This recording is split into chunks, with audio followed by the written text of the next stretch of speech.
Berikutnya saya akan memperagakan bagaimana cara menginput hibah ke dalam aplikasi HiBoss.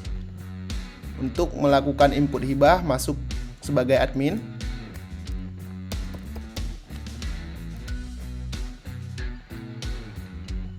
Menggunakan username dan password admin ya.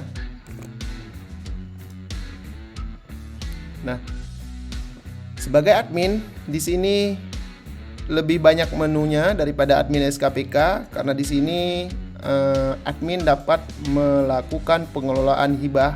Untuk melakukan input data hibah, gunakan menu penginputan data hibah.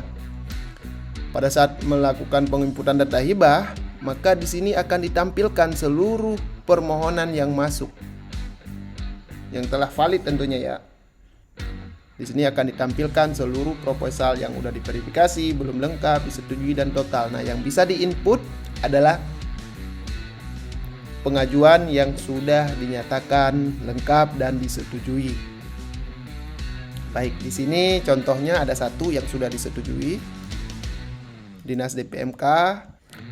Baik, untuk input data hibah di Sedakap, maka klik tambah SKPK Sedakap, kita pilih permohonannya.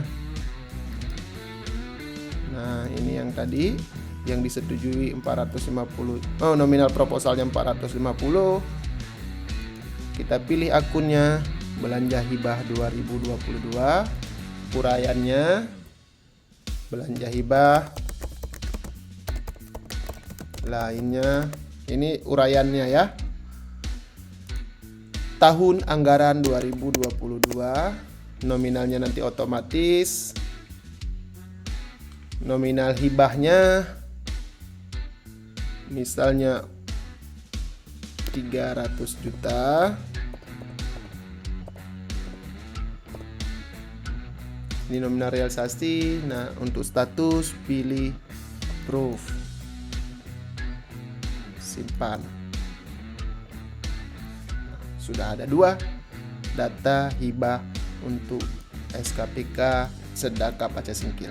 Gunakan kata kunci pencarian, filter untuk memfilter, tambah untuk menginput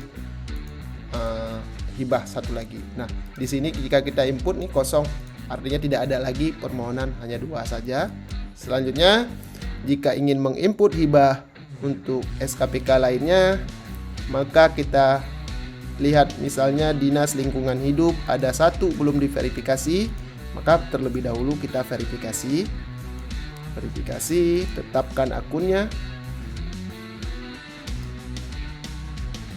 nominal anggaran yang disetujui sebut saja segini, terus statusnya menjadi lengkap, simpan. Di sini kita bisa melihat nominal proposalnya 6 miliar, yang disetujui misalnya anggaran yang tersedia hanya 150 juta. Di sini ada laporan pertanggungjawaban akan tampil semua di sini, misalnya foto kegiatan, bukti transfer, NPHD, dan seterusnya akan terlihat di sini. Sehingga semua data hibah pemerintah Kabupaten Aceh Singkil lengkap beserta dengan dokumen-dokumen laporan pertanggungjawaban, NPHD, hingga proposal, semuanya lengkap.